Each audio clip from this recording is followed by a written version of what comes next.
Hey everyone, Metagross3 here, and today I've got Gali, Uniter of Water, Lego set number 71307, 87 pieces. It's the first of the 6 Toa that I'm going to be doing.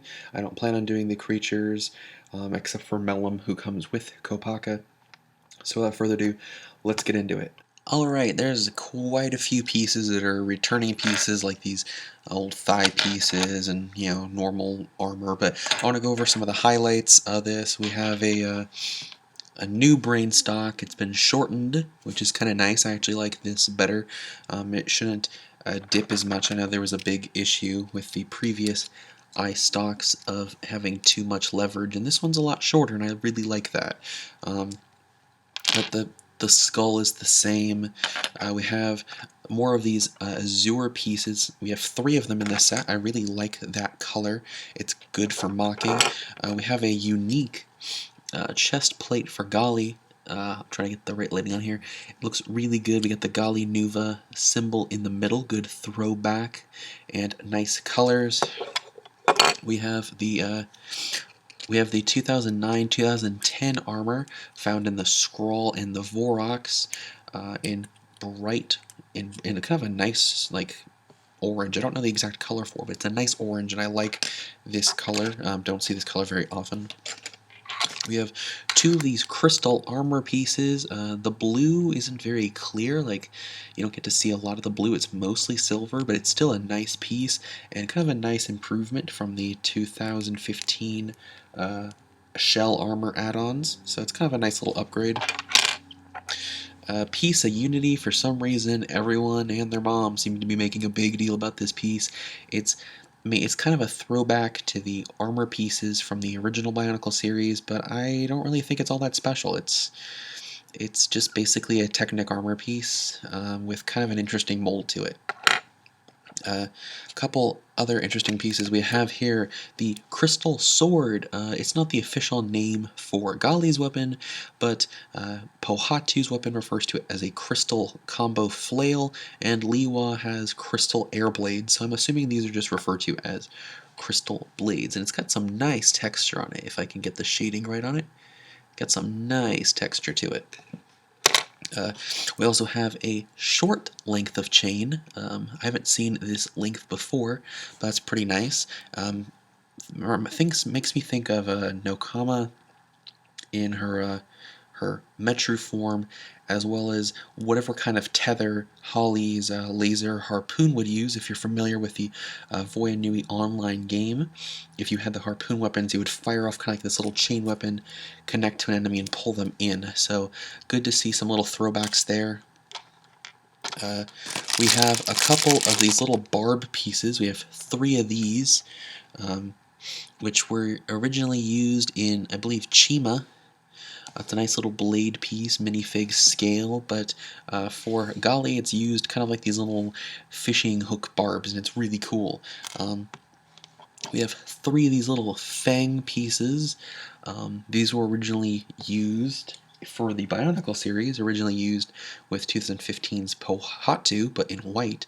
So it's good to see these pieces come back, and it reminds me a lot of the different barb weapons we saw, like with Holly, Mari, and the Hordika version of Nokama. So it's nice to see some little Barbie pieces, barbed pieces, not Barbie pieces, sorry.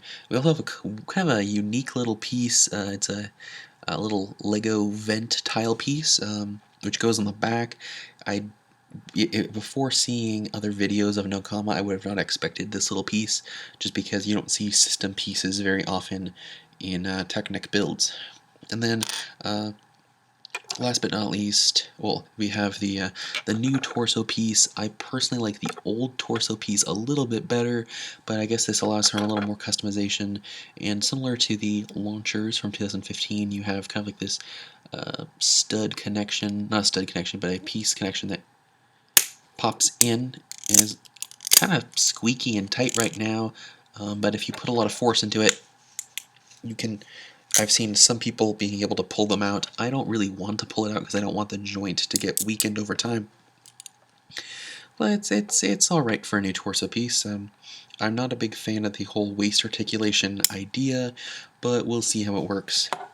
And then we have the two masks, which have been prominent basically the entire time.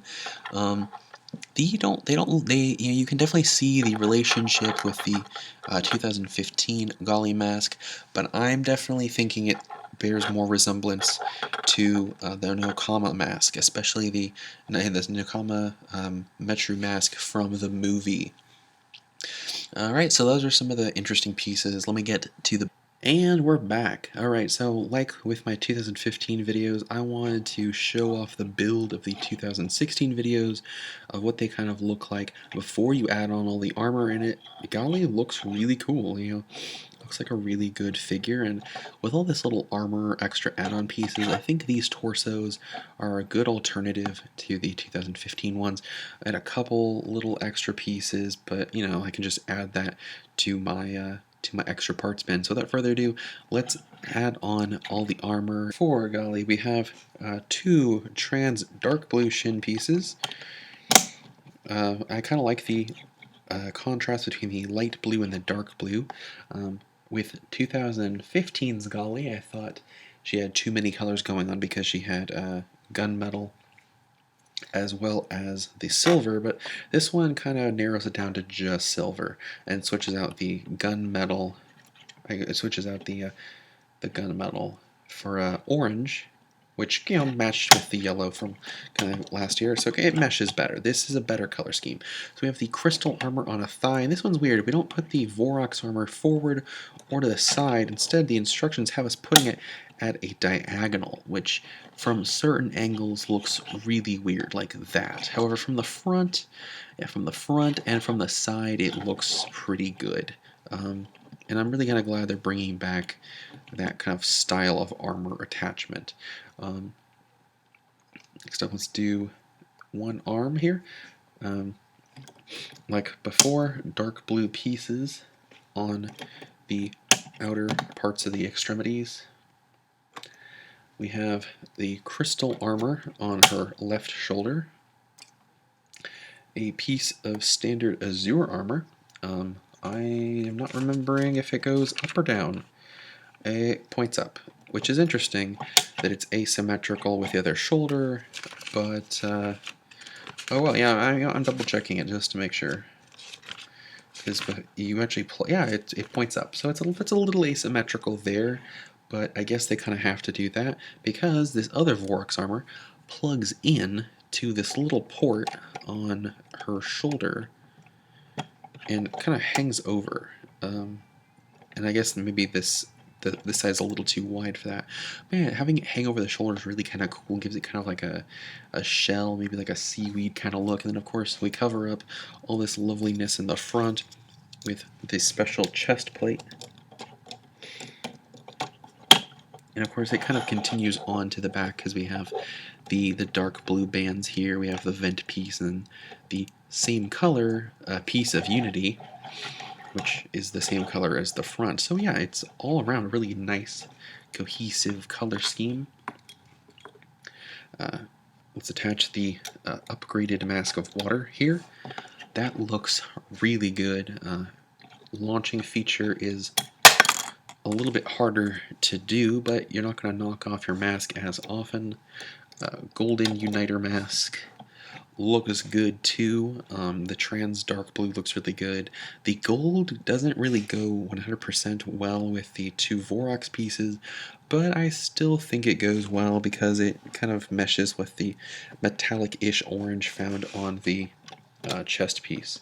But I definitely prefer the standard azure and silver Uniter mask over it. The weapon comes in 3 parts. We've got the crystal blade with an action feature of kind of these spinning harpoons. Like I said, it kind of reminds me a lot of the Hordika, the Nokama Hordika weapon, as well as the Holly Mari weapon. So that's kind of cool. And then the other part is a staff, which has kind of like this rotating blade that has a little dangling keychain bit. And this reminds me a lot of the Nokama Metru weapon, as well as kind of a Hali laser harpoon weapon. So yeah, they have a couple little throwback things. It's kind of nice. I'm not sure if the throwback was intentional, but I think it's kind of nice. Gali Uniter of Water with the Golden Uniter Mask. The staff looks really cool. You kind of have to hold it at an angle though, like this, in order to get it to look really dynamic. You kind of run into an issue over here on the thigh with the hook piece, the wrist guards kind of bumping into the crystal armor, but you can get some pretty nice poses. Unfortunately, uh, the gear function is a little squeaky, and I've seen people saying if you pop the waist out and pop it in a couple times, it helps loosen up the joint and also makes it not squeaky. But for the time being, I'm just going to leave it all lined up. And I think this looks really cool. I think the staff is a little too long. I would have preferred if they had just gone with like a standard blade and then the other hand being kind of this spinning pole arm like kind of thing. Basically, I want this sword blade to be a separate weapon, like it's just kind of a normal sword, and then have the rest of this be a separate weapon. I think that'd be a lot cooler. I might do something like that for like a mock. And we have this little razor. I'm not sure if it's supposed to spin like that, like a saw, or if it's supposed to spin like that, like some kind of shredder. Either way, that's pretty cool. Having the having the little dangly barb is pretty neat, and a nice little action feature that just kind of adds on to it. And you know, the additions of the Vorax armor is pretty neat. A nice throwback to the final waves of Bionicle. So thank you for watching. Until next time, I'm Metagross Freak, and have a good one.